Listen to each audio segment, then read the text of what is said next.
teberrükan onun meştene derecesinden de aytsa inşallah Allah Taala'nın rahmeti meclisinde iner Peygambercanın teberrük bereketten dolu olan nurlu hürründen hizmetine de yetirir. Elem neşrah leke sadrak. Oğlun vaktinde 3-4 yaşında Allah Teala feriştani veriye, qorsog'un yarıp, qalbını çıkarıp, teberrük su bilen yuvup, yine jaylap cerrahiyet diýerler. Sahabalar aytýar, mübarek qorsog'unyň tikirligini gözümüz bilen görördük diýär. Ine Peygamberimizden bir derecesinden. İkincisi, "Ve rafa'na leke zikrak." Allah Teala näme diýär? Ey Resulullah diýär. Sen adyň men galdyrdım diýär. Şu musulmanlar her haçan Hudaý Taala'nın agdasa seni de agdarýaly derin diýär. Ettehiyyat okuydun. Ahirine näme diýdin? Eşhedü enne Muhammeden abduhu ve resuluh. Azan çekýär. Allahu ekber, Allahu ekber diýip. Eşhedü en la ilahe illallah sonra eşhedü enne Muhammeden Resulullah diýär. Her yerde men özüm agdalsam, ey Resulullah seni agdadaryn diýipdir. Bir de Peygamberimiň derejesinde. Yasin'in evveline vel Kur'anil Hakim inneke leminel murselin. Allah Teala näme diýär? Ey Resulullah, Kur'an-ı Kerim'in azamaty bilen men kasam içýän sen bir hak peygamberdirsiň diýär. Peygamberimiň derejesini görüň. Ebu Leheb diýen zanlar Peygamberimde feýye tebbellike dargadym diýip. Allah Teala näme diýär? Ey Resulullah sen otur şoň jogabyny men bereýin diýär. Tebbet yeda Ebi Lehebin ve tebb. Ebu Leheb min dostuma diýýär, Ebu Lehebin öýüdi dargamış diýip Allah Taala jogabyny berýär. Ey bir derece näme? Ebu Leheb Peygamberimize diýär, Hudaý Taala näme diýär? Ey Resulullah sen dur şoň jogabyny men berýin diýär. Tebbet yeda Ebi Lehebin we tebb. Min dostuma diýär, öýüdiň dargamış diýip aýtýar. Metni Kur'an-ı Kerim. Yine bir yerde sahabalaryň suw az bolupdyr. Bir jagap suw varmışdyk. Ya Resulallah bin 1500 nefer malımız susuz, özümüz susuz, dehre suwumuz ýok diýär. Gabyňyzy getirin diýär. Gaby getirýärler, Peygamberjan mübarek elini içinde goýýar. Gabyň içinde çeşmeden suw çykýan ýanak mübarek barmagyndan suw çykmadyr diýär. Sahabalar aýtýar, içdikdim, ganyqdym, doýdukdym, malymyzy berdik, dehret kıllyk, ýene şoň içinde suw bar diýär. Ýene Peygamberjanyň bereketinden Tebuk diýen bir çöle bartdyrlar bir wagt. Bir quýdan suw çekmeli bolupdyr. Quýda suw ýok. Ey bir qalamjyk bilen, kaşykjyk bilen suw alsaňa suwa, azajyk suwa. Quýda suw ýok. Peygamberjan aýdypdyr, azajyk suw çekin ýokary diýipdir. Azajykdan çekip ahir bir legeniň düýpçadyna bir gapçadyň düýbüne bir üýşüpdir suw. Peygamberjan mübarek elini ýuwup, ýüzüni ýuwup, agdan çaýkap, şo suw ýan quýa goýupdyr.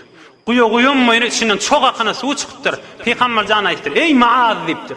Mene dünýeden geçerin diýipdir. Sen ýaşasan görersiň, şu çöl, şu quýyň bereketine bustandan dolu bolar diýipdir. Şo quýy häzir uny çylýdy çokdy diýe. Bardan göräň, Tebuk diýen ýerde. Meraç ýejesinde eşten gurrungy bolsa teberrükan oturuň Peygamberjanyň hormatyna. Meraç ýejesinde ey Hudaýy bir derece näme? Jibril ferişte bilen 7 gat göýüňden ýokary geçýärler. Ey Jibril ferişte, tamam peygamberlere vahiy eten ferişte. Bir yerik barandan sonra näme diýär? Ey Resulullah sallallahu aleyhi ve sellem, menden meylek men çykmana ejazam ýok, sen ýeke gitmeli. Ey tamam peygamberlere vahiy etiren Jibril'in aýtýan kefini öldü. Menden meylek men ejazam ýok, derejem ýok, mendan sen ýeke jödün gitmeli. Ondan ek peygamberjan seyrin ýeke jödü gitdi. Ey bir derece näme? Muhammed Allah Taala Ettehiyyatu lillahi ve salavat ve tayyibat diye Peygambercan Allah Teala näme diye. Esselamu aleyke eyyuhan nebiyyü ve rahmetullahi ve berekatuhu. Min salamım, min rahmetim, bereketim has sen öhüdüňe bolsun diye. Aleyke. Ey Resulullah sana bolsun diye. Peygamberimizin sünnen çoğup alem salihilerin sünne dogy çok gaýtýar. Esselamu aleyna ve ala ibadillahi salihin. Näme bereket gede Peygamberimizin sünnen çok gaýtmandyr. Ettehiyyatı da okuyar. Evvel Allah Teala Esselamu aleyke sana diye. Peygamberimiz üstünden şaşırıp, üstünden ağdırıp Esselamu aleyna ve ala ibadillahi salihin. Hudaýa bize bolsun tamam salih bendelerine bolsun diýip. Bir derece näme? Ve lesawfa yu'tika rabbuka fetarda. Peygamberjan bir gün dua edipdir. Hudaýa İbrahim Halilullah dua etip geçti. İsa da öz ummatyna dua etdi. Minni ummatym dileýänipdir. İkisinden yaşak mağdurdur. Allah Teala näme diýipdir? Ey metni Kur'an-ı Kerim. وَلَسَوْفَ يُعْتِيكَ رَبُّكَ فَتَرْضَى. Men sana kıyamet gün bir derece vereyim. Sen ummatın elinden tutuver. Hudaya men inni razı boldum, menki inni boldu diyen sen sana men ruhsat bereyim, şu dereceni bereyim. Şeyli peygamberimize Hudaý Taala şu dereceni berdi. Aya peygambercan birce ummatı otda galmana razı bolar mı aydın? Bolar mı razı? Bolmaz. Men Hudaý Taala aydypdyr. Sene men razı edeyin dipdir. Ine bir de peygambercanın derecesinden. Yine bir kidana galy onu tamam eder inşallah. Bir gün peygambercan sahabaların arasına gülüp gelýärmişdi. Mılgyp, yüzü açılıp keyif edip sahabalar aydypdyrlar: "Ya Resulallah, ey nagat hoş sen bu nipdirler." "Nem boldy ya Resulallah?" dipdirler. Waq peygambercan näme dipdir? "Ey sahabalarım" dipdir. "Maňa bir ferişte geldi, Cibril ferişte.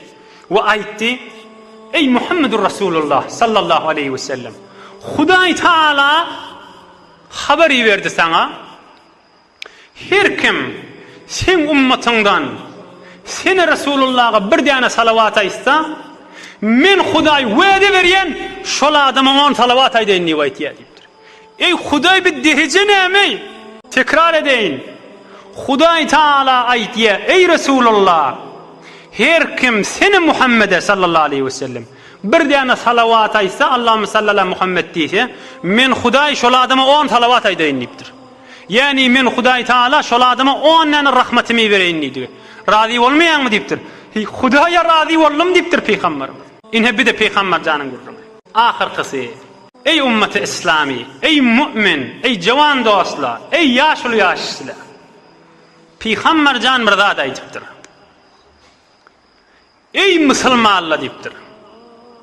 Siz hawasyňyzy jemedin. Hudaý Taala'dan dilen maňa wesileni bersin diýipdir. Sahabalar aýdypdyrlar: "Ya Resulallah, wesile diýeniň näme sen?" diýipdirler. Peygamberimiz näme diýipdir? Cennetin içinde beşte bir derece var. Hudaý Taala birce adama şonu berjek diýip goýdy diýipdir. O derecede şeriklik yok. Bir jaýda bir derece, bir makam şonu birce adama berjek diýdi. Kimi berjegini aýdanak diýipdir. Men umid ediýän cennette Allah Taala şonu maňa berer diýipdir. Ýöne siz dua edin, şu wesilen Hudaý Taala maňa bersin diýipdir. Eger siz dikkat edin, eger siz musulmanlarda dua etseňiz, Hudaýa şu wesileni peygamberimize ber diýseňiz, men boýnalyň kıyamatda siziň eliňizden tutaýyn diýipdir. Sahih hadis bir de. Ey dostlar, şicirek dereceli, şicirek bereket, şicirek nur, şicirek Allah Taala şoň rızaýatyny gözläp durun, sen peýgamberiň. Näforum sen peygamberjana mehabbetin? İrtibatyň nähilli? Dinini ihlas etşiň nähilli? Garabagrylygyň nähilli? Allah Taala şoňa indiren Kur'an-ı Kerimi bardy nähilli? We başga peygamberjanyň ak ýol sünnetleri bardy nähilli? Jannos, şicirek aziz peygamber. Nämedir eşitdiňiz? Yüzden müňden mirde aýdylana qadir. Şicirek peygamberjanyň Hudaý etmesin adam daşa düşse, ne ýol bilen cennete barmaly? Ne ýol bilen behişte barmaly? Bes şicirek aziz aleme rahmet, serdar alem bolan Muhammedur Resulullah sallallahu aleyhi ve sellem lep azanlarda, namazlarda adım tutup beren peygamberimiz, bizim peygamberimiz bolýan bolsa, ýakşyca mehabbette sünnetine getiren dinine qaýym durun. Dünýäňiz awat bolar, ahiretiniz de awat bolar. Allah Taala hemmeňize dünýä ahir saadet, gününmege ýüzi aklyk, izzetden, nuri imandan ayırmasın inşallah.